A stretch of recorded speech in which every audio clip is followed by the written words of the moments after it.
મહાવીર સ્વામી જન્મજયંતિ નિમિત્તે ડભોઈમાં અહિંસાના સંદેશ સાથે બાઇક રેલી તેમજ ધાર્મિક કાર્યક્રમો અને સેવાકીય કાર્યક્રમોનું આયોજન કરવામાં આવ્યું હતું। દર્ભાવતી નગરી જૈન તીર્થ તરીકે વિશ્વ વિખ્યાત છે।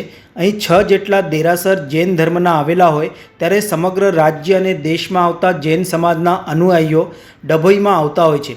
ત્યારે જૈન ધર્મના 24મા તીર્થંકર શ્રી મહાવીર જન્મ કલ્યાણક નિમિત્તે વિવિધ કાર્યક્રમોનું આયોજન ડભોઈ જૈન સમાજ દ્વારા કરવામાં આવ્યું હતું।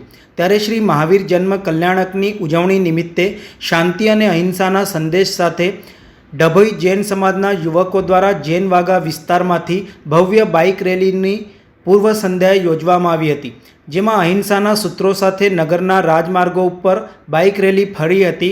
બાઇક રેલી પૂર્ણ થઈ હતી, સાથે જ બીજા દિવસે વહેલી સવારે ડભોઈ નગરમાં વિવિધ કાર્યક્રમો સાથે ભવ્ય શોભાયાત્રા શ્રી મહાવીર પ્રભુની નીકળી હતી, જેમાં મોટી સંખ્યામાં જૈન સમાજના તમામ લોકો જોડાયા હતા। ધર્મના 24મા તીર્થંકર શ્રી મહાવીર પ્રભુના જન્મ કલ્યાણક નિમિત્તે આજે એટલે કે 9 એપ્રિલના રોજ રાત્રે પૂરા જૈન સમાજ તરફથી જૈન સમાજના લોકો વતી અહિંસા રેલી એટલે કે મહાવીર ભગવાનના જે ગુણો હતા એનો પ્રચાર કરવા માટે બાઇક રેલીનું આયોજન કરવામાં આવેલું છે, જે ખૂબ જ ઉત્સાહપૂર્વક જૈન સમાજના લોકોએ ફાળો લીધેલો છે।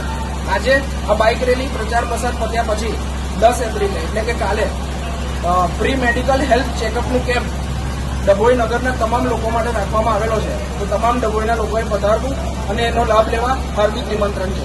આ બાઇક રેલી કઈથી કઈ આગળ બાઇક રેલીનો જે અમારો રૂટ છે જૈન વાગાથી નીકળશે અને નાંદોદી બાગોળ થઈ ટાવર થઈ સ્ટેટ બેંક વાળા રોડ થઈ પાછી ટાવર મારફતે જૈન વાગામાં પાછી ફરશે, એટલે કે તમામ ડભોઈ નગરમાં મહાવીર પ્રભુના જે ગુણ છે અહિંસા અને કરુણા એનો પ્રચાર અને પ્રસાર કરીશું।